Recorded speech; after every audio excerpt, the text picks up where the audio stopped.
देखो अगर तुम लोगों ने squid game and alias in Borderland दोनों देख रखी है ना, तो तुम लोग को पता होगा कि भाई एलाइस इन बॉर्डरलैंड किस लेवल का डोपामिन तुम लोग को देके जाती है। एंड साथ ही साथ उसको देखने के बाद लगता है कि भाई ये है मेन तगड़ा मेन मसाला, स्क्विड गेम की इतनी ज्यादा हाइप क्यों ही मिली हुई है। लेकिन अब की बार जब मैंने उसको सीजन 3 को कंप्लीट करा है तो भाई मैं बहुत ज़्यादा डिसअपॉइंट हूँ। मैंने तुम लोग को बताया था इससे पिछली वाली वीडियो में कि मैं बहुत ज़्यादा एक्साइटेड हूँ एंड मैं उसको कंप्लीट करूँ एंड मैं उसको मास्टर पीस क्लियर आउट कर चुका था कि भाई वो मास्टर पीस है एक। लेकिन अब उसने वो पोजीशन खो दी है एंड ये kind of good web series के अंदर आ चुकी है, क्योंकि इसका सीजन 3 तुम लोग को उस लेवल की हाइप तुम लोग को बना के तो लेके जाता है कि भाई नेटफ्लिक्स से बहुत ज़्यादा प्रमोशन किया था कि भाई इसका लास्ट सीजन होने वाला, तो मेरे को भी लगा था कि अंदर से बहुत सारी चीज़ें होंगी, बहुत सारी रिवीलमेंट होगी, बट काइंड ऑफ तुम लोग को न्यूट्रल वाली वाइब देके जाती है ओवरऑल। एंड इसके अंदर जो तुम्हारे पुराने ओल्ड ओजी कैरेक्टर है, बात करूँ चिश्या की, भाई उसके अंदर है ही नहीं। एंड अगर तुम लोगों ने एलाइस इन बॉर्डरलैंड देखी है तो तुम लोग को पता होगा भाई चिश्या का कैरेक्टर कितना ज्यादा सुपीरियर था। एंड अगर तुम लोग को चिश्या के कैरेक्टर के बारे में घंटा बराबर नहीं पता ना, तुम लोग यूट्यूब पे जाओ एंड लिखो सिर्फ चिश्या एडिट्स, तुम लोगों को आरिसू के इतना ज्यादा एडिट्स नहीं दिखेंगे जो उसका मेन लीड कैरेक्टर है।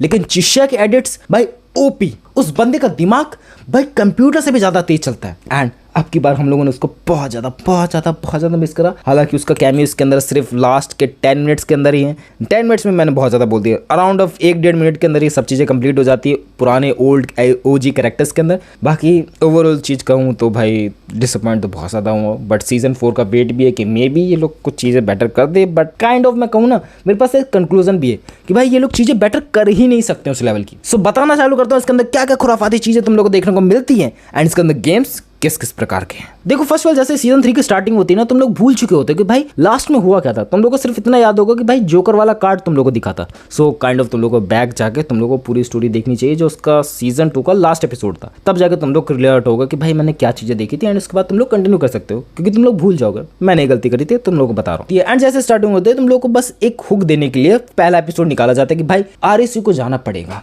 उस बॉर्डरलैंड में।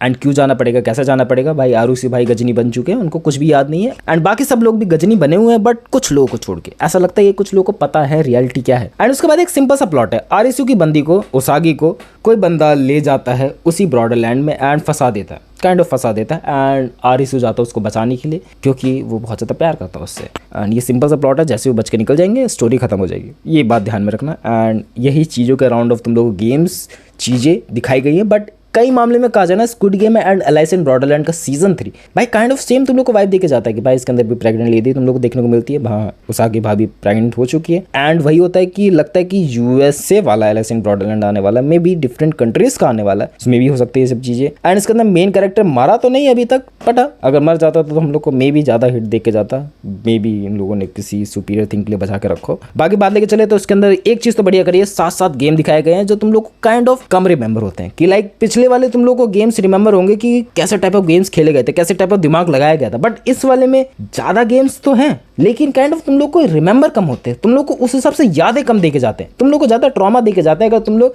ढंग से चीजों को सीन बाय सीन देखते हो कि भाई हाँ मे बी मैं रिलेट कर पा रहा हूँ। बट इसके अंदर दिमाग लगाने वाले गेम बहुत ज्यादा कम हो चुके हैं, ये तुम लोग याद रख लो, क्योंकि दिमाग लगाने वाले गेम जितने भी थे वो पहले शुरू में खत्म हो चुके, क्योंकि हम लोग को पहले दिखा था कि भाई दिमाग लगाने वाले गेम बहुत ज्यादा साइकोलॉजिकल लेवल पे थे, हॉरर लेवल पे थे, बट इसमें कम कर दिया गया अपार्ट फ्रॉम 1 और 2 गेम्स। स्टार्ट करते हैं सबसे पहले गेम की बात की, भाई हैव अ जोकर कार्ड। अगर तुम लोग कार्ड खेलते हो तो तुम लोग को पता होगा कि भाई डिफरेंट टाइप ऑफ कार्ड्स खेले जाते हैं एंड इसके अंदर भी डिफरेंट टाइप ऑफ कार्ड्स खेले जाते हैं पहली गेम के अंदर। एंड तुम लोग के पास जोकर एंड में होना चाहिए तभी जाके तुम लोग जीतोगे, पहला गेम ऐसे होता है। एंड जो बंदा उसागी भाभी को लेके जाता है बॉर्डरलैंड में, उसको पता नहीं क्या खुराफाती आइडिया कि भाई मैं वहाँ जाऊँगा, उस दुनिया में जाऊँगा, बचाऊँगा किसी को, भाई पता नहीं क्या उसका अलग ही ट्रॉमा चल रहा है। एंड उसके बारे में लाइक हम लोग कनेक्ट नहीं मार पाए, जब उसकी मौत हुई तब हम लोग सोच ही नहीं पाए कि भाई मरा क्यों, हम लोग को हिट भी हो रहा है कि नहीं हो रहा। एंड बाकी सब कैरेक्टर्स के साथ भी ये सब मिसिंग था। सेकंड गेम के बाद लेके चलते थे भाई फ्यूचर निकालने वाली पर्ची। एंड तुम लोगों ने जापानीज कल्चर को अगर थोड़ा सा भी एक्सप्लोर करा है तो तुम लोग को पता होगा कि भाई वहाँ पर ये सब चीज़ें होती हैं, नॉर्मल है।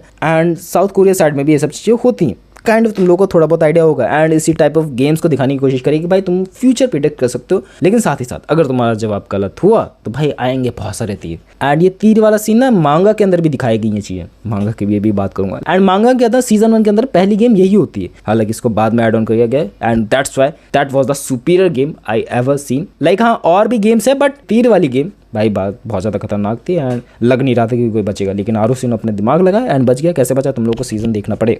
थर्ड गेम की बात लेके चले ज़ॉम्बी हंट गेम, तो काइंड ऑफ तुम लोग को बहुत ज़्यादा बोरिंग वाली वाइब देके जाता है। ओवरऑल इसने 1-1.5 घंटे तक खींची है सब चीज़ों को एंड कैरेक्टर के साथ तुम लोग को इंट्रोड्यूस कराया, कैरेक्टर के साथ तुम लोग इंडल्ज भी हो। एक कैरेक्टर मरता है तो तुम लोग को थोड़ा बहुत दुख भी होता है, बट अपार्ट फ्रॉम इट तुम लोग उतने ज़्यादा बंदों के साथ कनेक्टेड हो ही नहीं, तो उसकी मौत तुम्हें घंटा फर्क पड़ने वाला नहीं है। एंड इस हिसाब से इस पूरे एपिसोड को खींचा गया, लेकिन इसके अंदर दिमाग लगाने वाला गेम आई डोंट थिंक इसके अंदर था। फोर्थ गेम की बात लेके चले रनअवे ट्रेन, एंड इसके अंदर दोनों भैया भाभी मिलते हैं आपस में, बट मिलते मिलते रह जाते हैं। लेकिन बात लेके चले इसके अंदर भाई लॉजिक था ही नहीं पूरी गेम के अंदर। इसके अंदर तुम लोग गैस कर ही नहीं सकते थे कि किस हिसाब से गेम चलेंगे, किस हिसाब से गेम नहीं चलेंगे। और मे बी मैं रॉन्ग हो सकता हूँ, मैंने जो रिसर्च नहीं करी है रनअवे ट्रेन के बारे में कि भाई इसके अंदर गेम मे बी बेटर होंगी, मे बी नॉट, कि भाई कोई तो तरीका होगा बाहर निकल कर। एंड उसके बाद फिफ्थ गेम की बात लेके चलिए टोक्यो बिंगो टावर, मतलब पूरा बिंगो तुम लोगों को खेलना है। अगर तुम लोगों ने बिंगो बचपन में खेला पेन और पेपर के ऊपर, सो इसके अंदर भी बिंगो खेलना, बट एक आईफिल टावर है बहुत बड़ा सा, उसके अंदर तुम लोग को बिंगो खेलना एंड बिंगो बनाना, तब तुम लोग जीत जाओगे। सिक्स्थ गेम की बात लेके चले kick the can, and kick the can तुम लोगों ने बचपन में खेला होगा कि भाई कैन वगैरह छुपा देते हैं, वो सब चीज़ें कर देते हैं, बट इसमें वैसा नहीं है। इस गेम के सिंपल सादे रूल्स है। तुम लोगों ने बचपन में मे भी खेला होगा कि भाई कैन उठा के लेके आना है एंड अपनी जगह पे रख देना, एंड जो बंदा पहले रखेगा वो जीत जाएगा एंड जो नहीं रख पाएगा वो हार जाएगा at the end of the game. Seventh और लास्ट गेम की बात लेके चले the possible future, so kind of तुम लोग को बहुत ज़्यादा बोर कराती है, काइंड ऑफ तुम लोग को बहुत ज़्यादा इमोशंस फील कराती है, बट हाँ इसमें एक चीज़ बढ़िया है कि भाई तुम लोग फ्यूचर अपना देख सकते हो एंड चूज़ कर सकते हो कौन से गेट से तुम्हें आगे जाना है, एंड वही फ्यूचर तुम्हारा आने वाले में होने वाला है। And last one 8th game भी है, बट मैं उसको गेम कंसीडर नहीं करूँगा कि भाई लास्ट में जब वॉचमैन तुम लोगों के सामने आता है, लास्ट में एक बंदा आता है जो उस एलाइस इन ब्रॉडरलैंड को पूरा चला रहा होता है, ब्रॉडरलैंड को। सो वो वॉचमैन आता है जब, तो गेम खेलता है कि भाई तू कार्ड निकाल, अगर उसके अंदर जोकर निकला, अगर उसके अंदर जोकर निकला सो भाई तेरा पूरा ओवर कंट्रोल मेरे ऊपर रहेगा, मैं तेरे को कंट्रोल कर सकता हूँ, मैं तेरे को जज कर सकता हूँ, बट अगर तेरा नहीं निकला तो कुछ भी नहीं हो सकता, तू अपनी मर्जी का मालिक है। लेकिन लास्ट में वो चाल चल देता है एंड दोनों ही जोकर कार्ड निकलते हैं। हालांकि वो वॉचमैन भी बहुत ज़्यादा शौक था कि भाई जोकर कार्ड दोनों कैसे निकल गए, लेकिन अभी तक जोकर मारा नहीं है, जोकर रिवील नहीं हुआ। एंड जो बंदा तुम लोगों को सूट बूट में दिख रहा था सिर्फ वो जोकर वाली गेम खेल रहा था इन माई थ्योरी, कि भाई वो गेम को कंप्लीट करना चाह रहा था, दैट्स वाई वो आरिसू को चाहता था। आरिसू आता तो मे बी वो गेम जीत जाता। एंड अभी तक जोकर का जो वो प्लेन है वो अभी उड़ ही रहा है। एंड तुम लोग को पता है जब प्लेन नष्ट हो जाते हैं, जब प्लेन खत्म हो जाते हैं, तब जाके ओवरऑल चीज़ें खत्म हो जाती है कि भाई गेम खत्म एंड वो वहाँ से निकल कर वो जीत गए उस चीज़ को। बट उसमें वो चीज़ें नहीं होती, जोकर वाला उड़ ही रहा होता, तो मे बी अभी वो जिंदा ही है, मे बी नॉट श्योर वो जिंदा है अभी। एंड बहुत सी चीज़ें होने वाली फ्यूचर में सीजन 4 के अंदर। एंड लास्ट के अंदर जो इंट्रोडक्शन दिखाया जाता है तुम लोगों को, उससे पहले बात लेकर चलूँ भाई इसके अंदर स्टोरी क्यों वीक है। स्टोरी इसलिए वीक है ना क्योंकि इससे अंदर हम लोग कैरेक्टर्स के साथ इंट्रोड्यूस नहीं हो पाए ढंग से, क्योंकि जो पहले वाला सीज़न था ना, सीज़न 1, 2, 3 एंड जो उसके 3 दोस्त थे, उससे हम लोग बहुत ज़्यादा कनेक्ट मार पाए। उससे हम लोग ऐसे तरीके से कनेक्ट मार पाए कि भाई वो बंदे साथ में रह रहे हैं, वो बंदे बचपन से है एंड सब अलग अलग काम कर रहे हैं, कोई बारटेंडर की नौकरी कर रहा है, कोई ऑफिस में नौकरी कर रहा है, एंड उसके बाद वो उस ब्रॉडरलैंड में फंस जाते हैं एंड उसके बाद उनकी स्टोरीज को रिवील करा जाता है एंड 3 एपिसोड तक अच्छे से इंट्रोड्यूस करा जाता है।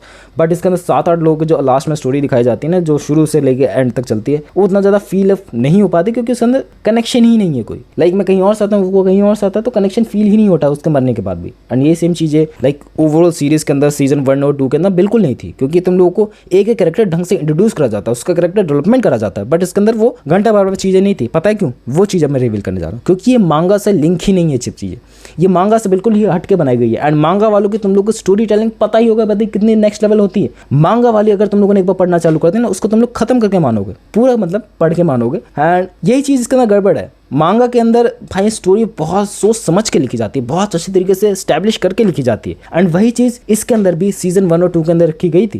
एंड सीजन 1 और 2 के बाद ही सब चीज़ें खत्म हो जानी थी, लेकिन खत्म नहीं होती चीज़ें, क्योंकि नेटफ्लिक्स वालों को चाहिए कि भाई वो और पैसे कमाए थ्रू दी सीरीज। सो इस वजह से उन्होंने एक्सटेंड करने की कोशिश करी एंड वो नाकाम रहे। एंड मेरे ऐसा मानना है कि वो आगे भी नाकाम रहने वाले, क्योंकि ये मांगा एंड हो चुकी है। एंड वैसे टाइप ऑफ स्टोरी टेलिंग लिख पाना आई डोंट थिंक कि भाई अब पॉसिबल है। मे भी पॉसिबल हो सकता है, मैं ये नहीं कह रहा हूँ कि भाई पॉसिबल नहीं हो सकता, सीजन 4 में कुछ धमाका ही कर दे लोग, बट अब उम्मीदें घट चुकी हैं। 2026 में दुनिया खत्म होने वाली है ऐसा लग रहा है। तो भाई क्या होंगी चीज़ें, तुम बताओ क्या होगी चीज़ें। मेरे हिसाब से तो कुछ नहीं लग रहा कि भाई चीज़ें बेटर वे में चलेंगी और नहीं चलेंगी, क्योंकि जो मैं नोटिस कर पा रहा हूँ ना कि भाई मैंने जिस एक्सपेक्टेशन लगा के बैठा था, लाइक वो वेंसडे सीरीज़ की बात ले लो, उसने थोड़ी सी फुलफिल करी, थोड़ी सी एक्सपेक्टेशन वाइज तो वो कहीं नहीं गई एंड वो अपने पेस पे ही चलती है। मेरे को शुरू से उससे एक्सपेक्टेशन कम थी तो कम ही थी एंड वो कम से ज़्यादा डिलीवर करके चली गई, तो अच्छी लगी। इसकी बात लेके चले एलाइस इन ब्रॉडरलैंड की सीजन 1 और 2 में जो स्टैब्लिश करा गया था ना, सीजन 3 के अंदर हक दिया लोगों ने।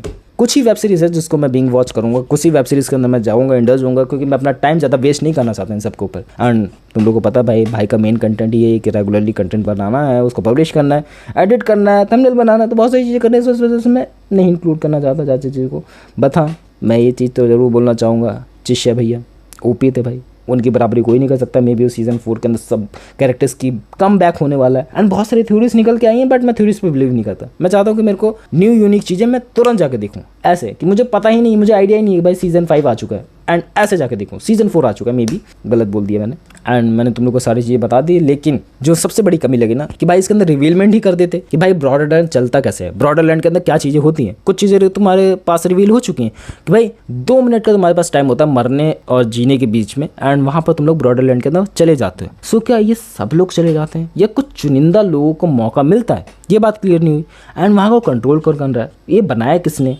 इसको कोई हैक भी कर सकता है दुबे हैकर नाम है, तो भाई ये सब जो चीज़ें दिमाग में आना कॉमन सी है। सो अभी भी ज़्यादातर चीज़ें ये रिवील है ही नहीं। तुम लोग कहो 25% चीज़ें रिवील हुई हैं कि भाई वहाँ जाते कैसे हैं, वहाँ से आते कैसे हैं, जीत के आते हैं, मर के आते हैं, है ना। उसके बाद इसको कंट्रोल कौन कर रहा है? वॉचमैन सो भी है, इसके नियम वगैरह बनाता है। लेकिन अभी भी वो ऊपर से लाइट कौन फेंकता है, ऊपर से मारता कौन है? क्या वो लास्ट बंदा है जो जोकर है, या और भी ऐसे लोग हैं जो जोकर गेम खेल रहे? क्योंकि कुछ कोई ना कोई तो जोकर गेम खेल रहा है भाई, इतना तो पक्का है। एंड पुरानी चीज़ों का बदला होगा। जो ब्लू सूट के साथ एक दूसरा बंदा था, वो अपने दोस्त का बदला ज़रूर लेगा आई थिंक। बाकी मुझे जितना लगता है मैंने बता दिया तुम लोगों को। बाकी बेकार लगी यार, बेकार लगी, not worth it to watch it. बाकी हाँ, अगर तुम लोग फ़ैन हो तो देख सकते हो डेफिनेटली, बट उस लेवल की एक्सपेक्टेशन लेके मत जाना, मेरी ऐसे रिकमेंडेशन रहेगी मेरी तरफ से। बाकी that's for the video. Netflix वालों, तुम लोगों ने अपने पैसे बनाने के चक्कर में बहुत चीज़ें बर्बाद कर दी। प्लीज़ ये स्ट्रेंजर थिंग्स के साथ मत करना। एंड अगर वो हो गई, स्ट्रेंजर थिंग्स बेकार निकली, लग गए भाई नेटफ्लिक्स की सब्सक्रिप्शन घंटा बराबर कोई नहीं लेने वाला, मैं लिख के दे रहा हूँ। बाकी दैट्स फॉर द वीडियो। मिलते हैं नेक्स्ट वीडियो में।